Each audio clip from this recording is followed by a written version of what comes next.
Kai atage hoko atu ai tau Talanga pea hangi koe ko mo mea i koe sesinin no tolu pe koe penolo no tolu pea wala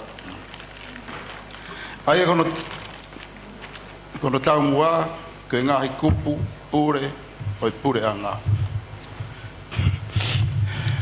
nau Ngāue aki pea koe kaulea ko mea mai beki ai koe tō tolu koe ni Pasifika Kautoke Faifekau Simote vea pea mo Latu Fusitu'a pea koe uhi o ku tau whalala he i he tolu o tau te tau whenga ke wawetaha ke lawa o fakataha Malo sea koe nuk tuku me ke kamatau ko koe mo ke hufanga he fakatapu nei kamata ke tau Polokalama huinga koe ni anehu ufa malo atu ke whakawhene whai mai me malofesa pe ke university mo ka fuafuanga ki mo tua koe ni pako se whakengahi kulupu ke whakawhene mai ma pe koe ke wha tōlota ngahi ukulupu koe ya pako lau beau just a concerned citizen ki tō tabe ko haa ke ngahi mea ku hoko ai koe kawe ngai nuk tuk mai ke pēnā kono tolu ke ngahi kupu pure oi pure anga koe nau ngahi Ngāue aki ka kotoa ngiau ki he whiu i koko u whai mai pe u nau Ngāue le rei pe u Ngāue le rei ai vahe mawhai pe u Ngāue le rei vahe mawhai ka papai te whatongai koe uraki moe ua aon ke tolu ku kamata ke repeat mai tō haa mai ngahi umea ai kotonga ke uno whae e whiu i koko tuk mai pe u Ngāue le rei e vahe ngahi mawhai Baue a tokalahi ko nau whaue nau ngahi u whakamatala ngahi tohi hangi ko Guy Pauls ko toki hau behe i he waftaha wha waftaha ni mai nau ngahi whakamatala ki he devolve koe mawhai ko koe me he ene awhio i he au tukumahe koni strudone o hifo ke pure anga But they will give ne umea na o kamatala ke na sila ke alo beti ane nai. Ko te whamana tot be ko e close ko ya to taha ko konstrudo ne o ne whakamai ko hanga i kupu. Ngai kupu ko buranga Tonga ai ko kabineti whaarea mo whakamao anga. Pe une te whakako mai ai fodu ko kabineti he close ni mataha. Pe o gai pe mo te wakai fo ke sub close ni mataha fitu ai hoko atu. Ai ngahi mawhai o kui he nea whio. Pako mea leo ko tua ngau ki ai, ko hui ka minti pehongo fulu ko toku mai, ai ngahi mawhai o koe ke wahe mai. Mo ngahi mawhai wahe mai. Pe ku Ngāue le rei koa pe i kai. O ku pau ka te ki i le rei whikitai konu sūtone, pa te toki mau ka kato ai ngahi umawhai ko kou, o kui kai ke wahe mai. Pe ngahi mawhai wahe mai. Ka te o tō beau ai ni ihi pe o ki lawe at ki ai. Mahane kamata lawe at ni ihi, i he penolo e ua ane nai. Ka o tō mai e mea koe kau ki he kau whakamāu. Ane kamata pehme waf maa walu e folfola e na whio. Tupou ni ma kau ki whakotu koe a Lord Chancellor. Pea whakahua kere pea moe penol koe nek kau Lord Lords. Ke whakotu koe a penol koe ken haunga o appoint, a discipline a kau whakamau. Ko whakotu e ken hanga whetongi a Judicial Services Commission. Pea kua lere mai nau ngai vai whatongia a poine kau whakamau lahi, kau whakamau hapa, whai ngahi u whakotu ne ki mene whai ke whakamau polismo ya. Ka ki mui mai na te whakahume wharearea o pāse wharearea ke tamate ko ngā lau ne whakotu koea ka te whakahume mai e Judicial Services Commission. Pa kua maa ke taimi niu te peke whamonu whakea ina whio. Ke whakotu koea. Ai o ke lere be ai Lord Chancellor pe mo ne penol mono ngai whakotu. Ko mea reba ku tautuangi ai pe ku Ngāue le rei. Ke te au hago tare au ki ai ke he foke tau tari hange be ko ha fu ka ko to ore wa mo de tau trim ore de tau ta ke wakai hono aka ki tuange ke ki mo ui hake ka tau te wakai pe ko ke no ko hono wakai ka ki tuange ke mo ui hake ko ta ko tari te go me ngai fonua muri ho tau wa fa diplomatica ko ta hane ai me ma huinga bit pa le re ta ula he no ngai fo tu mo no fenga ke tupulaki tanumaki mo ai fenga ke mo ui bene tupe mo ia ki fa ta to ni tupe he afio e fa ta to ni pe tonu nai ke tu ki fo mo ia pe kai nei kamata lave galo beti hende ris go nei ko me tau beni na ku to kanga mai ngai fonua muri ko hui ko tau puranga fakatui pe ko hui ko fatongi ni ulere lo loa pe pere ngesi ke ki mama he be me o me fa politikare ai u fa fa be hange be ko fodu ko ki lo chancellor na se be ke ki mama he be me ngai me fa politikare kai ke kau ki ka te ki ai at pagi fo iua ko mit be foka mo fo tu mai ga teu ko no fu pe fe kapito sia e taimi pa be ke mo ngai to fia o tu pe mo hena fio pa ma ho mana to be ke si ene takai ho go Tonga ni ko loto be ka kai na ko range tu pe mo ke na fio ma bene na ufala la be ke na fio ko le lo no ma fai pa mo fa ba ene no ma fai ka be mama he be me ngai me fa politikare ala do ke fili go ka me mi ba privy council o fu tu ko abita be ke na fio ke ne fili be e ko de atwa criteria bo ai tu be ke ne ke na fio ke ne fili ko hai ono ai ka me mi ba go ka councillors ka fare go ona ba go yo ne fili be fa ingo ngo ta ulo ka do be ka privy councillors e tai mini mai be ko no va mo fare area taimi ke nanga huia e wharerea, taimi ke nanga vete ke wharerea. O au rifo, ka mea ko toka ngau beipe kua taimi nai, ai wahe ma whai koe ni ke te whahano wakai. Hanga ulawa te nai, hange peha ki fu akau, pe kua taimi ke trim, pe mo taimi ke taka ko te waku, te wakai wharerei, ka te toi fōu, pe kua taimi ke, pe ton pe ke te ki tuku atu ke tupu. Ke tupu. Mahalo mandu be aminiasi, ai e fia fio ki mua pe fai e fu afiri ko ne tauririu fuka te mokalati e ma fu pia mo ma fanon ke to fola a Tupou ni ma ore tu kon boy me os mi dongo fulu e fola ma a Tupou ni ma ko ni su tone ko ni ke tau manga ke au hu ko fotu be ke ka kai Tonga pe ko ta tolga ka kai Tonga pe ko la a go no te hopo au hu fai go mo firi ko la a ta tau be ko ia na fotu do ko no to ne ko hiri pe si be di ia ma ko ne unga te fito na fio si a budo a ki di na fai ia me ia we io ba de la ke ko no hanga fotu do mai foi hiva kama be kan go to ngau ke popo no go pe go taimi ke tau te wakai pe go Ngāue le rei pe i kai ai vai ma fai go ni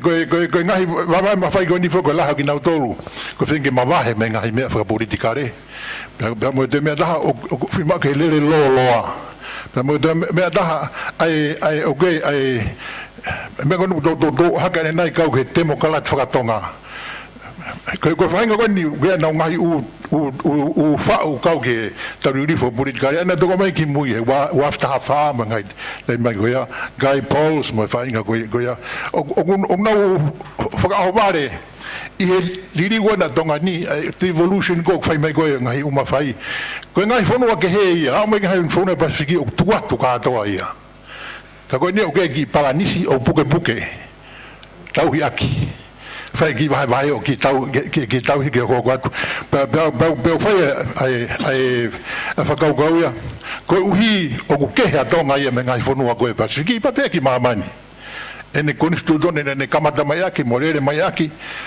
ne ke habi do beia pe ke tau riu go ni tau ke de do ngai fona pasiki ai poko ha go te mo kala Tonga tau fie mau ai o tau biginga ka do be e tau mo ui mo tau falala mo tau no fo ke ne afio ke tui pa ke falala ai fonua ki ai pe ton be ke tuku be ore va to mai ungai ma fai go ni tuku be ke tau ko ko atuaki te ada taimi ta muyange te ta kai ma ko matang te u tau te fakataha ko tau fakataha ni ko fonua ta ke to fa no vakai na fuave te mini kono vakai alele go ni vai ma fai u fai ko yo ve malo sea malo bit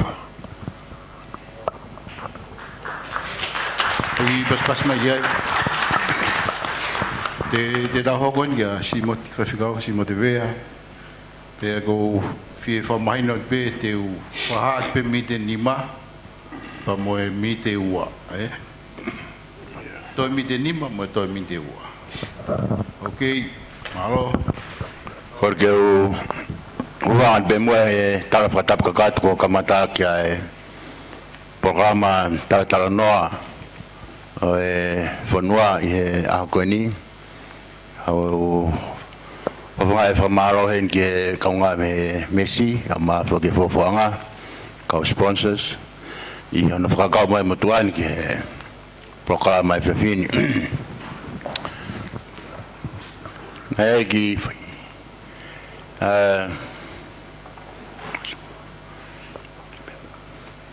lagi lai peba mau tu fato e tamaiki oku oia lai peba ko ni ko fambeke fambai na ka kavenga tu mai ke mau fai mau penoro aya oku ope ko ngai kup pure o pure anga mena ngai fikau aki pe ko fe ui reva pe ku Ngāue rei a hono vai e mafai i ngai kup ko ni pure anga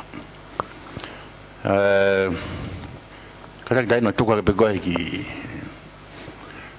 ko tan gona ku fakakau ke ki fadada ko ni fakakau ke kabrekana gana ki fotunga pula na me pe vai ko mo tolo ni pula ka gua ko lau ki forfora niu Talanoa ke algo ka wasi asi ke funua talaofa pananau ilo ai mea ko aka gwenga karepi na fuifuinga karepi pa ko pe ai bia ki fadada ko fuifuinga karepi o mafai pude i he tu ko ni o ku ya ye ngai mafai ke gen ko tu i mo ne tau malui we tau ene afio ku ya fare area ga no pere una ki pa pe ko foi se ko ni una pipi ki pe ki ai pe ya fare area o ku pipi ma ga adita ga mo on pat meni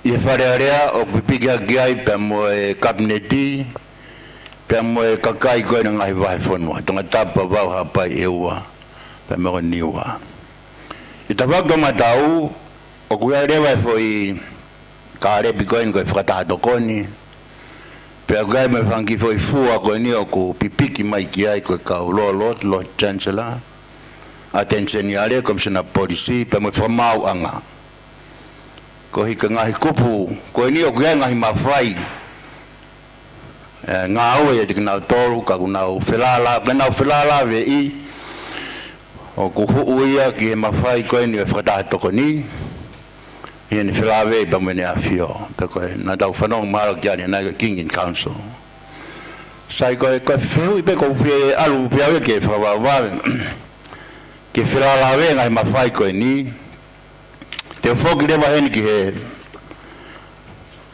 Ngāue ko na fakamata ma ke mana wingan fa fa mai matuani convention ko yo tai ba hibawa kamata mai ka ta ko ni totona tangata te makalati na fot ga hingo convention ga constituto ne mo te makalati ako ka venga ma ko na dosi ba kai ki ai penola ne u Pena foto he konvensio Kuini ke Fā'onelua ha konstitutone whakaanganga. Ai tene hanga o omi ai mea nai ongoi e kakai i a Kuini o kutuku hau sia reo e kakai i wharearea Tonga. Pena kawa te whito yuhinga ko ia he mau inga i he teke Kuini ke whakataha i he fakataha anga melino ke Talanoa i betalanga e mau inga ke iai ha reo o e kakai i wharearea Tonga. Taiwa i wawaia ke whawhau ha konistutone. Taiwa i wawalu ku iai konistutone whakaanganga na e whaue. Kautoke pia hoko atua ngai Polokalama. Onga lawe ko tau konistutone kone wanoa Talanoa mea kaia ia tensioni are. Ko mea kona tangi ki ai a konvensio taiwa i hiwawa ke iai ha reo e kakai i wharearea. I whakataha Kuini ko hanga ni awhio o Moimoi. Ai tokolahi ange o kau whafafonga o e wharearea. Peko reo e kakai i he wharearea. Pako pia ko taria ko whai mihe ni awhio he tangi. Pe me ngahi Ngāue na e whai he taulahi Kuini woful tupu Kuini. Kia whakaongo e reo e kakai i he wharearea Tonga. Ko te tau ringa ko ia. E haa tau omi ke a Kuini wahe holo e mawhai. E ngai sino mau mawhai Kuini he pureanga. Pea kou tuku au tia hange ka te au koe. Koe whihauia te tuku atu ki he hao whangani. Taimi Kuini nai hoko ai e liriu Kuini. Pe koe kaka mai ba hake mai e pea au Kuini.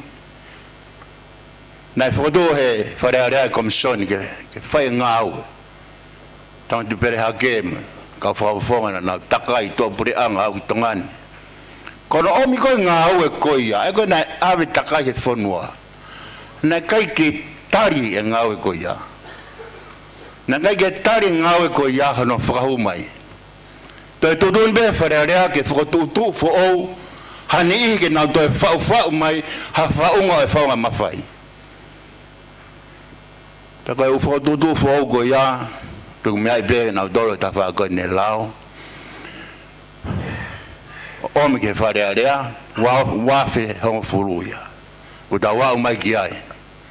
Ai a koe Ngāue koe, na tau behe, ka pau koe mea koe Talanoa, koe mea iloa ia Tongani. Talanoa kai, fofora e whalaka tau tano. Ko hai mea tau whakaam kia ki ha Tonga, temokalati.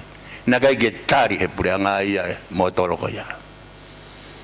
Motoro ore nai tari, motoro be nai whakatuka kau whakafonga, tapatoru i wharearea. Tau toko tatau me ngai tunga whare, ke nau whaue motoro, e wanoa Talanoa. Koe whinangalo koe ni ane awhio ke whoaki mai koe ni tau Talanoa, koe whoaki mai. Nai hoko o e wafa maani maa, mo mea bena e mako tumutumu ia o e mea koe laka whakahaha i Tongani. Ono whae kau ngai whakapureanga. Ai nau poupou ke teke ko hiko e tutuuni a kau mau mawhai ki he wahe koe ni e tau ki seni te. Wafa maa no, koe mo mea lalahi e ua nai hoko he tau koe ni whaloloma. Koe hala ni a whio. Peka ngatai hoko ai ai mofia Nuku'alofa. Waf maano. Ki ha konistutone na e whau i he ātakai ko ia. He kai ke tau pehe, kai ke mamao ha whaunga konistutone pehe, me he mana wahe, me he irifia. Pea ke lawa ke tau pehe na e omi e whaunga o e Talanoa ke whau aki ha konistutone pehe. Neongo, tau fia he pehe o ku whuaki mai, ai mawhai koe ni ke tokolahi ai reo e kakai i wharearea. Koe whihui, koe hae na kai ke oatua e pe, hange pe koe motoro motua. Koe taimi pe koe ku a whio e ne a whio i he kabineti pe uire, vai koe whakataha tokoni, whatonton mai pe ka taki. Koe whakataha tokoni, koe taimi kusea ai ne a whio. Peka sea bea paremia, pe kabineti le vaia. Koe foi sino tahape. Ko fihu ya ko I fe vai ake mafai. Pe ko hana I kai ke omi be tokolai. O re o kakai ke na ufiria tu ka ke nofo be. Atu be kakai ke sino goia na iloa ko fata tokoni ma kabineti. Ko foi pura ko tu ada ke ka be nolo. Ye fe vai ake mafai. Sea ko shwe ngao tu ada ya taimi malo.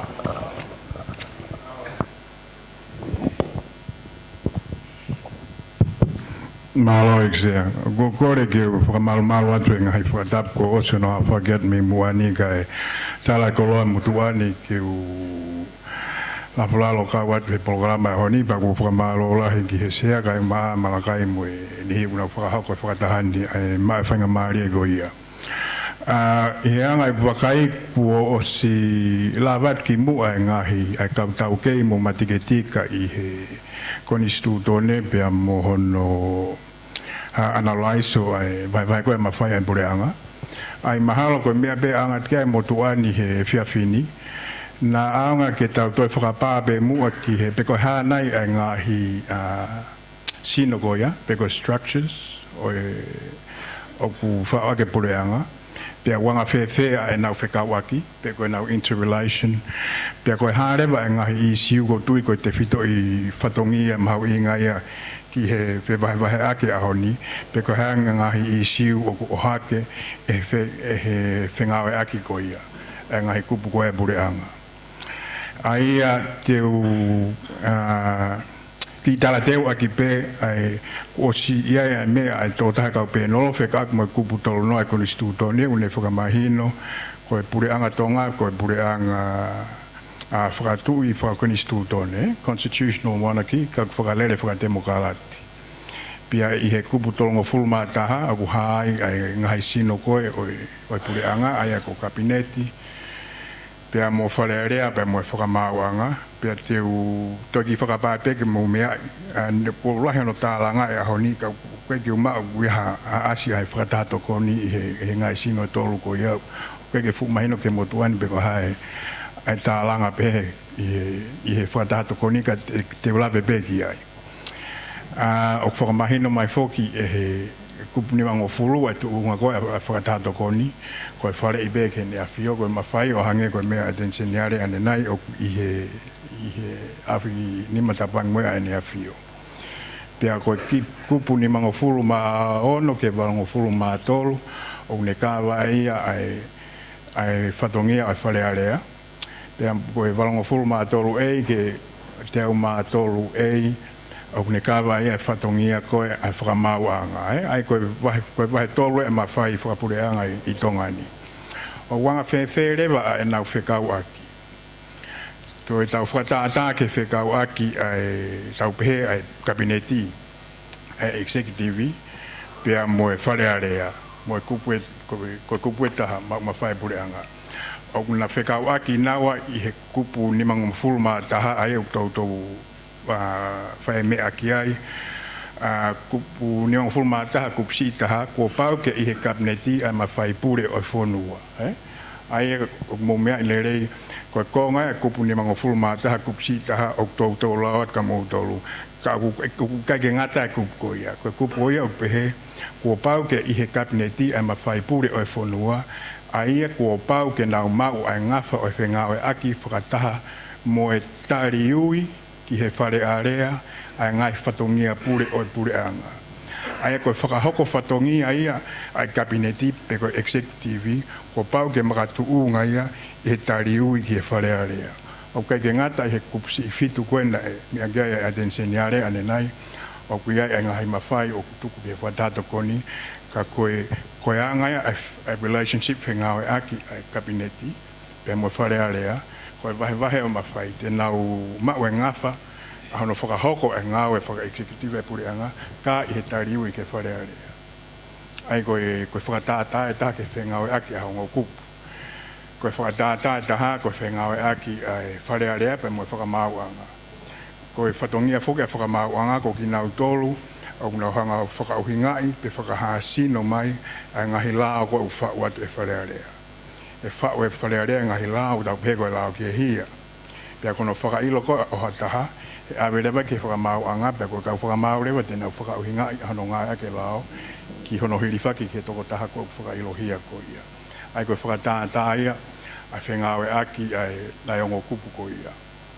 Tau pehe ko hana he whakatātā, ai whengāwe aki ai wharearea, pia moe ai executive, pia moe whakamau anga. E kamata rewa me iai, e ta wala sio ki a ngahi I siu o ko ohake, I he ngahi whengawe aki, pe koe relationship ko ia. Tau pehe ko whakahoko whatongia, ha kabinetia pe koe executive, o pe atuia ki whatongia e whakamauanga. Tau pehe ko whakatātā peni. O kuia e tu uni e whakamauanga, o kai ke tui ki ai e kau mawhai e kabineti. Pea tenau tohi nau tolu ke whakamauanga, pe tenau tohi ke kauroia, pe koe anihi whekawak mo hopo ko ia. O nau pe nau tolu, o whihara ke tūtuni o hawhakamau. O kia ngahi whonga Ngāue ke whakahokoa ia ngahi eke pehe, pia wai ngahi whonga eke ia o kaike I loto ia e lao mo e whika, mo e whonga Ngāue. Ai e ka pau e whakahokoa eke ia I tua I he lao, mo e whonga Ngāue, mo e whakatātā rewa ia, a e ope mai ia ho executive, pe ko ha kabineti, ki he whatongia e whakamauanga. A koe whakatātā taha nai koe tau atu, nei whakahoko angi whalearea, ai li rao ke to'o to tonu ai tangata Tonga, ke whiri sula pe whiri whakamau, iha whakailo ka pau uptokolahi he toko taha ai whakailoa, ai. Ka pau kua whakatau he kua whakailoa tolu be wha, ko ne whiri sula pe whakamau pe ai uruakia, ko whakatontoni ke lao, ne paurewa ke whiri sula ko toa tona, heke ke toi aha o tawatai nau. Ai ko whakatātai ai ope mai, o hasino I kabineti executive ke whakangata to tonu e tangata Tonga ko ne ala mai ana ki whatongi ai whakamau anga tong ke tuku atātā whekawak pe mo whakamau anga mo whakailo. Ko e whakatātā taha o ngahi I siu o ku ohake e he kau aki koe ai kabineti pe executive pe mo wharearea ke tau ohake tau pe koe kupu whinu o fulmani ko kupu ia ki whakailo whakawharearea. I he kupu whitungo fulmani ma ko kupu ia o ton ke hanga e wharearea o CV I aho mauni ihi o I he whare ka kua nau I kabineti pe u nau Ngāue to tonu aki e kakawa kakai e pureanga.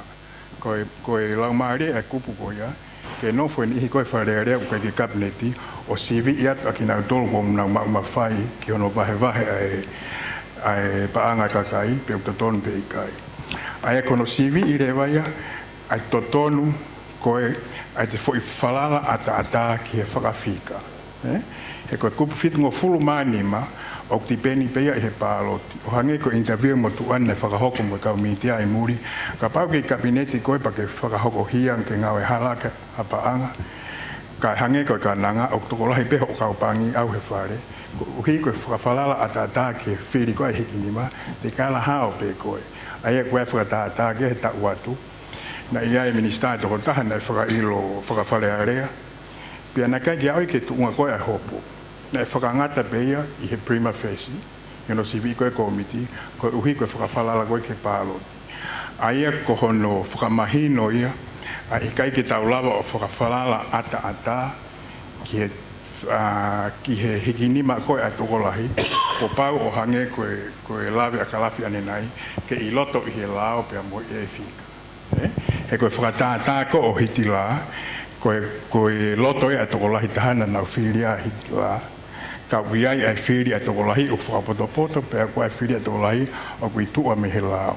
Ai o tau whakaapa-apai au pito, ai totone toko taha kotoa ke whakahoko e ne whiri, pia moe ngafa koe ai whiri ai tokolahi, ka kua pau ke I loto I he lao pia moe whika, he ka ikai e ala Ngāue aki e he ngahi kupu koe nea pureanga, ke whakatonu hia I aki, ha te whai hala. Aia koe to ngahi I siu ia ko tui o hake, pia e toki ala ko tukua teke solo vai e he tau toa log, pia moe whewahewai aki, pia moe tauni ihi koe ne kuhene ahoni. Malo sea.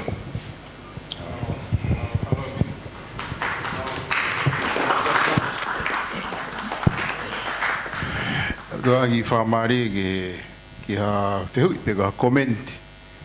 Tau kamata pime ta whakoe ni. Ari fi mari me. Io tui. Walo se ko o mahino ke te auia na tau tāno ke te mokalati pe tau hao ki konistuto ne. Tau alue ni ki institution koe o ku whakahoko Ngāue e pureanga. Koe ku lahi tau tāno ta tō whekau aku mo whoi ulu e tolu ai whamauanga mo e kabineti pe mo e wharearea. Ka ku whetano tō au ke re wolo koe whaka institutional koe o e pureanga aia o provide ai service koe ai pureanga ki he kakai. Aia o ke wāku whetano ta u hinga paspi pe o tonu ki tau turimi, pe o tonu ki tau to'o ki lului. Aia koe ta whaaki a koe o kune hanga koe o reform a institution a pureanga. Pe a ko au koe uhinga ko menet koe ni o ku mate ta whaakoia. Ko hea uhinga ku mate ai. Me te sio ki he service a pureanga, o kia ngahi waa o aluanga tonu hupea me pureanga ki he kakai. Koe health, koe education, koe Ministry of Labour, ngahi koe tautai. Ai au nau aluanga tonu e nau service nau dohanga tonu ki he kakai. Kau kia ngahi ministry o lahi ia.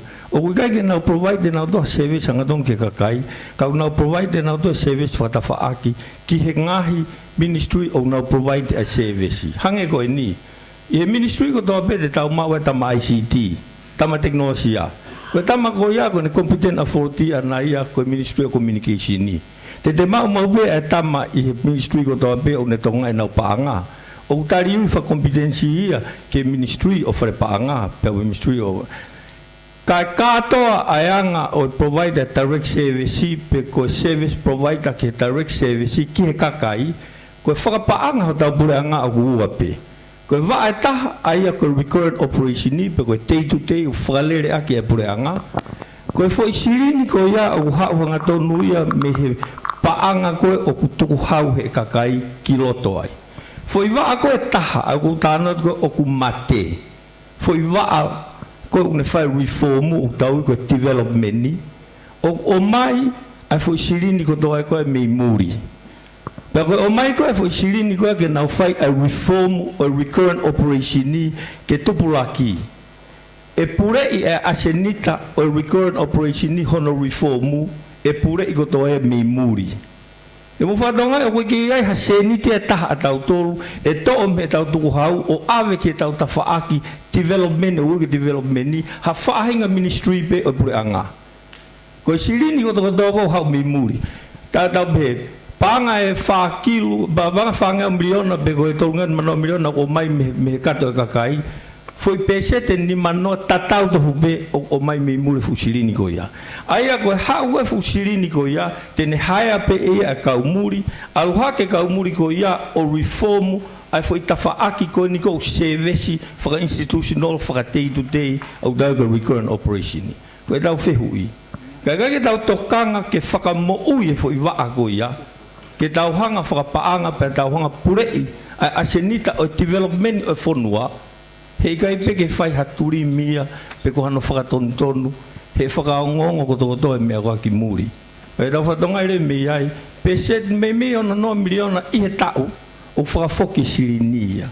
Koe kai ke lava ke tau hanga o provide ha fui whaunga Ngāue ke lava ke develop a whanua a ke fui pachet me muri. Koe ngau tānoa atu mo koe pe ke tau tānoa ki ai.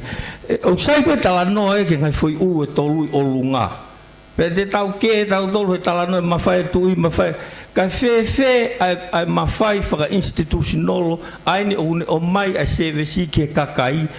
Ministry o kune hanga provide a service provider ki he kau koa service ki he kakai. O udu tutongi tau Talanoa ki service ai kakai. Malo.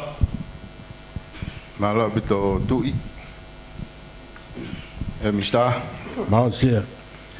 Koe aveu ki la bebo ki comment pe foi mea koe ku lave ki ai kau penoro fe lave i pe mo e pule lao anga ko o ku fa keke i foki ki e sai pe me loto ki ai kakai ka mandu pe ke na no fo he lao a be boni ko fiang be o from ke from manat pe tau e tau Talanga u la be foki ai halao ya ko uhala o se hanga o doa wha o tau konsenisi ke nau tala ai mea o kulelei me mea o kovi ne toloa ia smahino ia pea ka pau o ko sfai he kau tangata historia Martin Luther King Mandela ka fai atu pe ia o ku kei whamalohi pe halau ia ku kou pau whakaina tula pe ia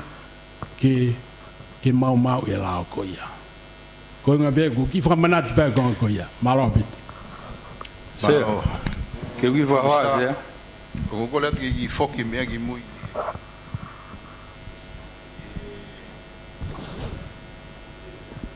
Fā'onelua.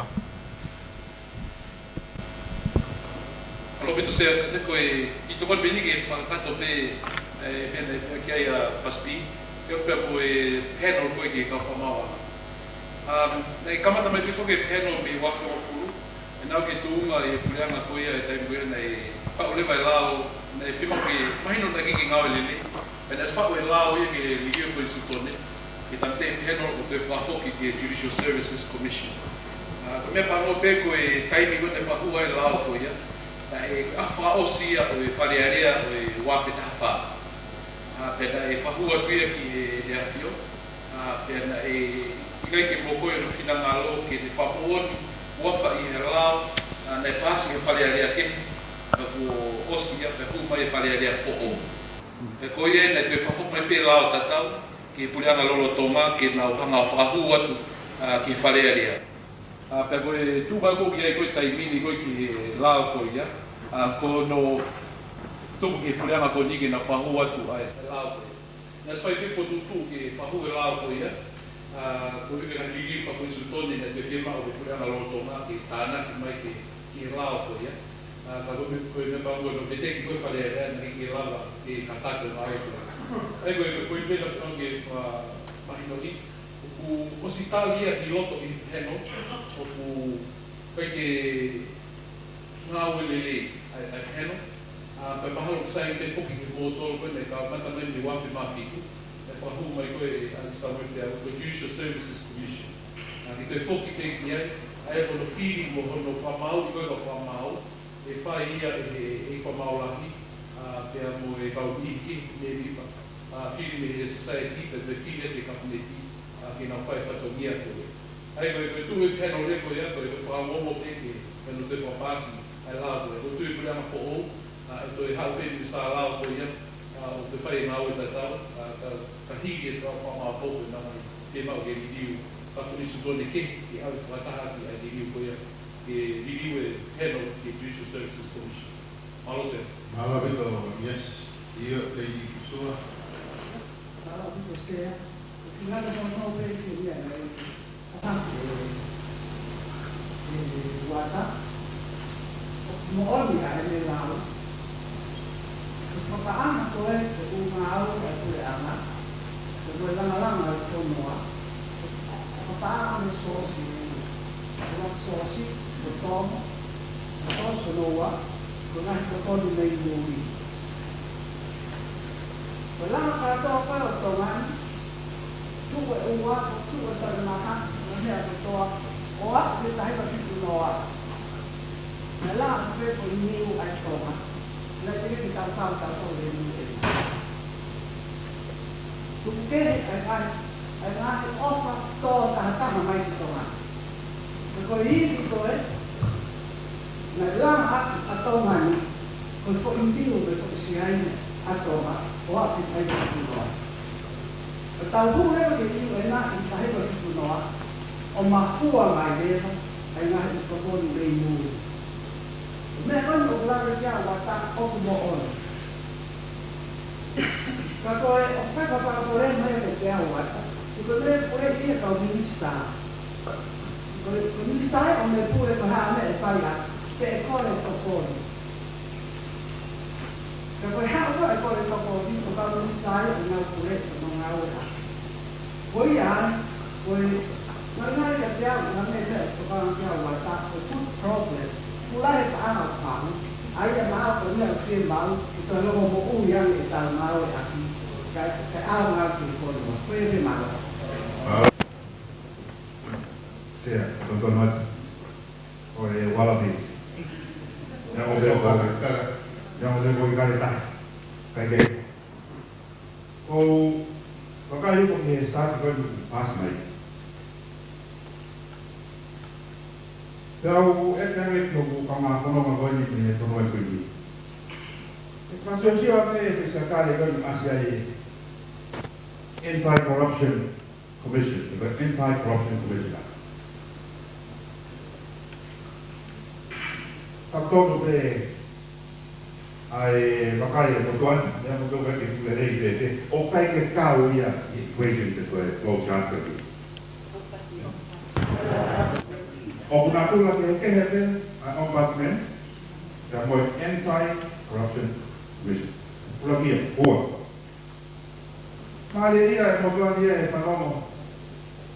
Mahino pe nei Fā'onelua system media Westminster. Te koina ngai te whaha mai. Hono whakafotomi ngai whakoroka. Ho te wia mea. Koe ngai fringe benefits koe na koe. And the ihi koe over 60,000. O tax free. Aia oa mua te tau rohi aki e kakai. Kore atu. Tau whekupi ke whanua o Ngāue. Wano tui. Koe whanua le rei taha whakatamaklatia. I he tau wene ono koe. Aro. Aro, Kore pege anga I lewa mai wha sima.